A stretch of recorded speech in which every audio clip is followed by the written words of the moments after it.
Hello, little seasoners, and welcome to the Third Advent YouTube channel. Please visit my YouTube channel profile and About page to find my Google Drive link so you can view and or download my free study book. I hope that God will put in your hearts to subscribe to my channel and help spread the news. Thank you. It needs to be mentioned one more time. I'm aware of my audio issues, of the skipping, echoing, repeating, and it's not on my end. So I'm sorry, and thank you for your continuing support. I know it's annoying. I do all the quality check. Everything gets uploaded perfectly without any issues, and the quality is not 4K as well as the audio just continues to be a problem. So once again, thank you for standing by and listening to what I have to say with those annoying issues. We are now on America is the Promised Land Part 2, and this information is exclusively for my YouTube channel. Some of the information is, but this has been designed to show on a video. We're going to look at the word Jerusalem, and again, we're going to be breaking it down in a three-part way, Jerusalem. And we just took the gematria total of 14, 13, and 8, and we multiplied each one of those by the gematria total of 35. And when we took the sum 490, 455, and 280, and added all of them together, we came up with 1225, which is Christmas, as we're all familiar with, or as I like to call it, Christ's Mass. So we're going to look at Zechariah 14:16, which I think might pertain to Christ's Mass or Christmas, the Feast of Tabernacles. Zechariah 14, verse 16. And it shall come to pass that everyone that is left of all the nations which came against Jerusalem shall even go up from year to year to worship the King, the Lord of hosts, and to keep his Feast of Tabernacles. So this scripture is talking about the 1,000-year reign of Christ, where once a year, maybe the 12th month, 25th day, Christ's Mass happened, or aka the Feast of Tabernacles. This is theoretical. And every year they had to come up, and if they didn't, the Lord would judge them without rain on their land, or he would smite them. So if you continue to read understand that. Now, what I did was I took the same information if you look at the capital ABC examples, and I took the decoded words, numbers, and I multiplied them with a Jubilee cycle of 120 years. So there's a 50-year Jubilee cycle calculation, a 7-year Jubilee cycle calculation, and a 120-year Jubilee calculation. Blueprint of finding time in God's 7,000-year timeline, in my humble opinion. And I took 14 and worked it out to a 120-year Jubilee cycle, and it came to 1800. I took some 13, and you can see these are circled up above there for you to see. And the 120-year cycle on that I took 8 times 120 years plus 120 years equals 1080. And what I did in number 1 there is I took those 3 sums from A, B, and C, and I add them together. So 1800, 1680, and 1080. 4560. And if you esoterically shuffle 4560, you can get the year 5640, which is theoretically the second coming year. If you're new to my channel, you need to start from video 1 or download the free book on my Google Drive link so you can keep up and understand what we're talking about, or this will just not make any sense. Next, what I did is I had a thought experiment, and I said, okay, well, let's look at the 1225 example from A, B, and C in the lowercase, A, B, and C examples. And I added the 4560 to the 1225, and I got 5785. What's exciting for those who don't know, the Jewish Hebrew calendar today is 5784. And as my channel, my book, and my videos have tried to place in your minds to consider that the year 2025 may be the third Advent year, just theoretical. I'm not telling you it's the end of the world or trying to set dates. It's just theory. But what's exciting for you to consider is today on the Hebrew Jewish calendar, it is the year 5784. So that means we're 1 year away from 5785 from this potential clue. And the year 2025 also falls in the Hebrew year, Jewish year, 5785. What's most important is the number 215 is the number of illumination, to become brilliant, to become illuminated, to become wise, to be enlightened with wisdom and understanding. And that is biblical. And I was privy to this information ahead of time because I had worked out theories on what I think they did to fabricate the Jewish Hebrew calendar, how to really find the real place and time, as well as how they fabricated the Gregorian calendar, and where we really are in God's solar calendar of 364 days a year out of 7,000 years or 6,000 years. So as you can see, the Hebrew calendar in the little orange rectangle box, I just took 5785, did a thought experiment and worked it out. 5785 plus 215 gives you the 6,000th year. 785 again, and you subtract the number of illumination or wisdom or enlightenment from 5785 minus 215, you get 5570, the theoretical year that Jesus Christ was born.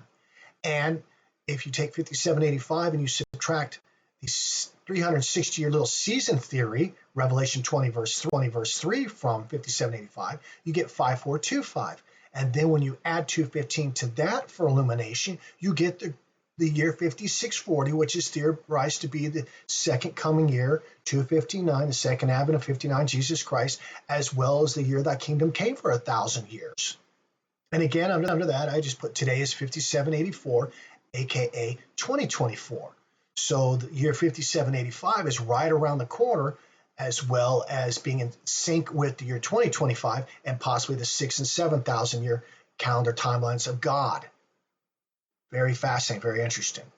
Another thought experiment was done on the bottom of the page, the video, and I just took the sums 1225 and 490 that we got from lowercase a at the top of 14 times 35. Gematria Torah gives you 490, and that's related to Daniel 9:24.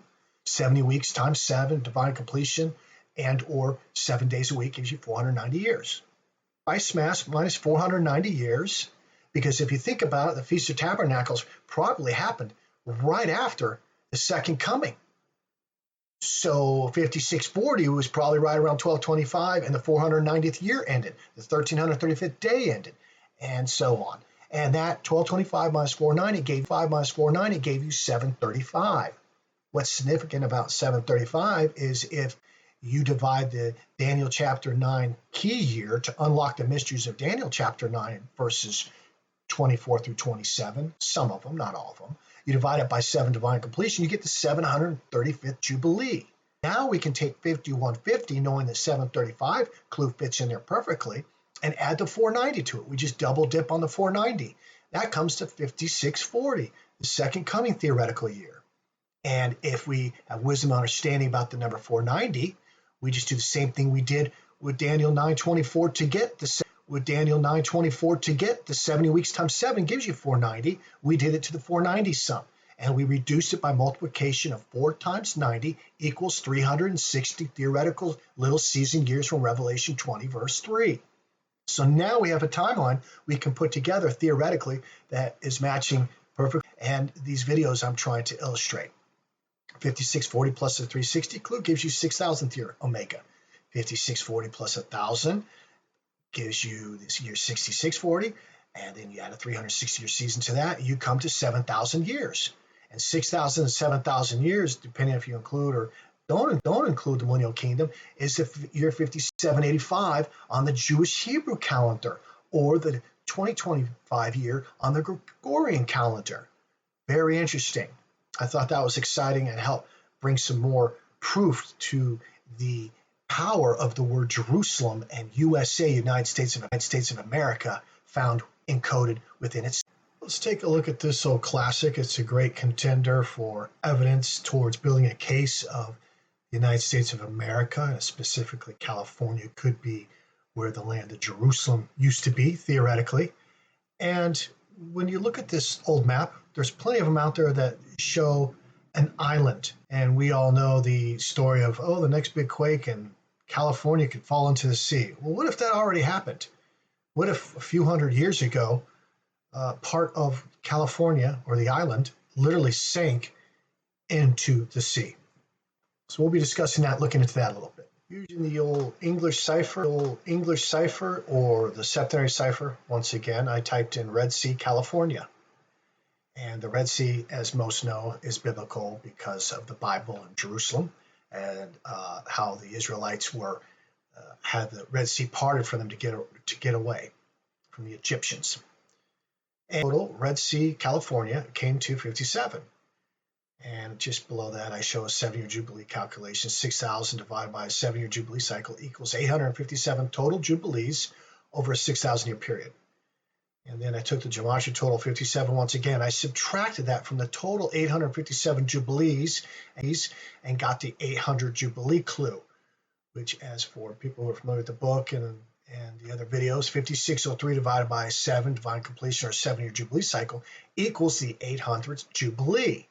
So that's a huge clue that maybe that's the land where Christ was literally died on the cross and was resurrected 5603, and maybe he ascended in the year 5604. We're not too sure. All theoretical. Next, we just took 57 and did the reduction process with addition, subtraction, and multiplication.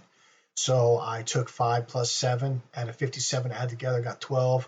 5 times 7 is 35. And then 5 minus 7, or 7 minus 5 is 2. And then D through E and F, I went ahead and just showed you that those sums added together. 12 plus 35 gives you 47. And 47 times 120-year Jubilee cycle, as you all know by now, is the year 5640, the theoretical second coming. And E shows you 12 times 35, those two sums from A and B, multiplied together, gives you the year 420. And 420 added to the 5150 Daniel chapter 9 key year gives us the theoretical year Christ was born, 5570. Which, if you put a colon between the 5 and the 7, as I've illustrated before, is 711, clockwise, 07th hour, 55th minute, or 23rd hour, or the 11th hour, all the same, 55 seconds. Then in F, we just took 1235 and 2, the three sums from A, B, and C, multiplied them out and got 840. And I decided to take the 857th Jubilee out of the 1,000 years with a 7-year Jubilee cycle, subtracted the sum 840 from it, and came up with 17. And I know 17 times a 50-year Jubilee cycle gives us 850 years. And if you subtract 850 from 6,000 years, you get the Daniel chapter 9 key year 5150. So 6,000 minus 850 gives you 5150, as I showed there. Another example, which is important, and I'm building for later, forward thinking or foreshadowing, is that 17 times a 7-year Jubilee cycle gives you 119, and I put 119 degrees west, and that'll make sense when we try to zero in on GPS coordinates with the transcendental locale theory written in the stars, can pinpoint possibly, theoretically, the exact location of 37 north and 119 west. And we're building towards that information as evidence to help prove that theory in the next couple videos. Stick around, or go ahead and go to my About page and download the book for free on my Google Drive link, and jump ahead and learn what you want to learn at a faster pace, if you like, instead of me walking you through it. The bottom little box shows that 5150 plus 420 gives you 5570, and the other results, 5150 plus 490 gives you 5640. What's interesting as well is if you want to know how many years from 5150 to the year 5603 that Jesus Christ died on the cross for our sins, you can either subtract 5603 from 5150, get 453 years. So that technically is a great match, a direct hit, and I hope you all thought that was interesting. Now back to the west coast of America and the California island. I wanted to explain that I think not all of California island sank into the sea. I think the eastern part of the island that was left, it is now the coastline of California, of San Francisco and Los Angeles. In other words, what I mean is today the Red Sea floor is the Central Valley, which is one of the most fruitful breadbaskets on God's earth. A lot of the valley from north of Baja all the way up to Oregon and Washington and that area that could be considered valley, it looks like it's all part of the old seafloor called the Red Sea. And that just adds an extra thing for you to consider, that maybe this is the old promised land because it was renamed the Red Sea in that area. And we'll learn more about California Yosemite Valley very shortly. Continuing with the America is the old world and not the new world idea. Many of these older maps from the 16 and 1700s show Septentrio, Nalis, Annapolis on them. And I thought I would do an experiment with Septentrio because the information I break down or unpack out of it, I thought the audience or readers might find interesting. Again, this is only in the videos I didn't do too much of this in the book, but it is kind of uh, around in areas and parts of the book that you can link it all together. So sept and trio was broke up and from one word into three. And SEPT we know in French is seven. En could be considered kind of like an an in a different language maybe. And trio we know is three. I believe that could be Spanish, Portuguese, or whatever else not coming to mind right now. Typed in septentrional, we got the gematria total 46. And as readers and listeners know by now, 46 times 120 Jubilee cycle will give us the year 5640, which ad nauseum we're talking about how that might be the theoretical year that Jesus Christ came. And 6,000 divided by 120 Jubilee cycles give you 50 Jubilees, and 6,000 divided by a 50-year Jubilee cycle gives you 120 Jubilees. So I put that there. So when you look at number 2, you understand what I'm doing. So I took the gematria total and subtracted 46 from the 120 total Jubilees of 6,000 years, which is a 50-year Jubilee cycle. A little confusing. And then 74 times 50 plus 50 equals reduce 3750 by 37 times 50 gives you 1850. And that clue can be used to subtract from the 7,000 Omega year. And 1850 minus 7,000 gives you the Daniel chapter 9 key year 5150. Now we can take the 490 idea and just 5640 minus 5150, we get 490, which links us back full circle, no pun intended, because 4 times 90 is 360 degrees, to the Daniel chapter 9, 24, 70 weeks times 7, 490 years. This next little area I'm a little trepidatious to talk about because I know most of Christendom, and even the preterists and the little seasoners of today will probably disagree. But if you please give me the time in my book and my videos to build up the reason for why I now think this, it will become more credible and make sense as the story goes along and these thought experiments continue of why I think some of these things. And one of them will be considered radical, but I think Revelation chapters 21 and 22 mostly took place during the 1,000-year of Christ, or you could fit it into Revelation 20 era. Then 1,000 years added to that for the 1,000-year reign across Christ, 7,000 years.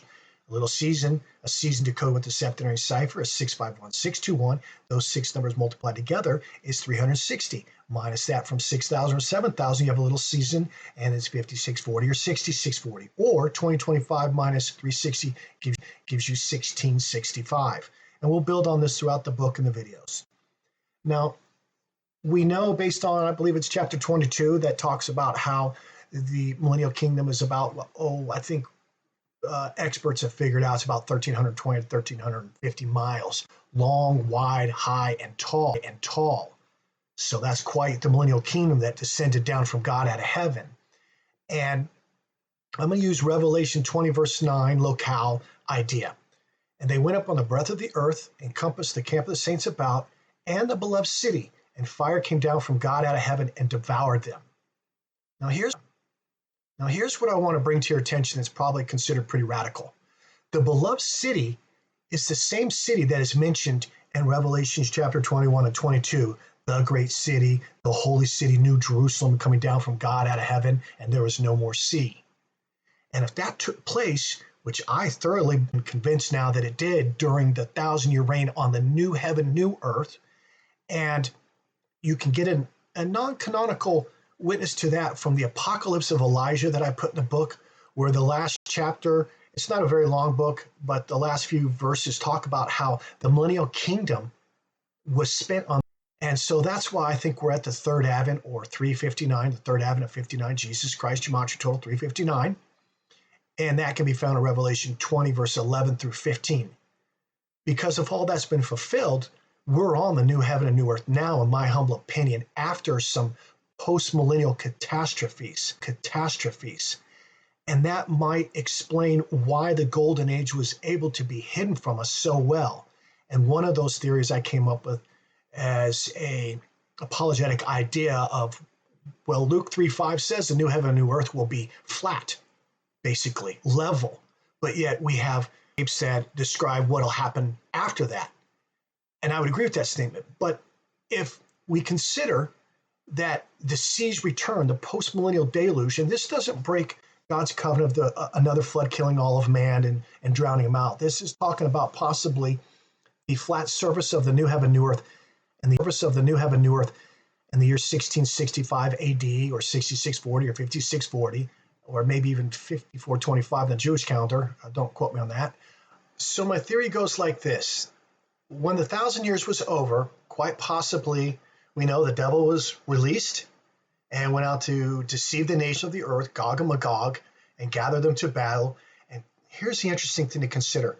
The number of them was as the number of the sands of the sea. So in my opinion, those whom came out of the millennial kingdom, a lot of them were deceived, and maybe a majority of that population was deceived to go into battle against the camp of saints about and the beloved city, which is the new Jerusalem from 22 that already came down for 1,000 years. It's not after the new heaven, new earth. It's the new heaven and new earth is happening now. And so what happened was a majority of the population from the golden age, Zechariah 24, Isaiah 14, about few men remained and few men were left. They repopulated over 1,000 years, and then maybe a majority of that population at the end of the 1,000 years sided with Satan to come against him for the battle of Gog and Magog, which already possibly transpired. That could explain so many of the conflagrations in nations across the world. And another thing to consider is that when you look at this map, you can also see a lot of these older maps show a large part of the middle to western part of California uninhabited, and barren. And maybe that's where the millennial rests the continent for 1,000 years. And the Battle of Gog and Magog took place maybe a few years after the 1,000 years. It ascended back to heaven. I don't think it's in the North Pole. It's 1,320 miles tall. I think we know, and the Lord says in Zechariah that it was 1,000 years of daylight, if I'm understanding that properly. And so the millennial kingdom possibly we have to consider ascended back to heaven, then the seas returned. And what could have happened is 70 to 73% of our plain is under seawater. So what if that flat ground sank, became floor? The remaining 7 continents, like what we see on the United Nations flag, is really how the Earth topography is really looking. That land had underground material come up because of the pressure of 70% of the Earth's surface sinking, and it came up in either mud, sandstone, limestone, claystone, you name it, and buried it. For example, Petra, Jordan was an eruption site, in my humble opinion, that got saturated with limestone and sandstone, and those buildings there became petrified. That building material turned in and absorbed the underground eruption site material, and all these other cities across every nation has got mud or clay, 1 or 2 stories covering them. And so that might have been coming up from ground from the pressure of 70% of the Earth sink. Think of Atlantis. Atlantis allegedly sank into the sea. Let's quickly look at Revelation chapter 22 verses 14 and 15, which will help bring the point home. Blessed are they that do his commandments, that they may have the right to the tree of life and may enter into the gates into the city. 15 verse. For without are dogs, sorcerers, whoremongers, and murderers, and idolaters, and whosoever loveth to make a lie. What is my point by that? What do I think that is really teaching us? Well, this is talking about in verse 14 that outside the gates, when the millennial kingdom was down here on earth, man still sinned.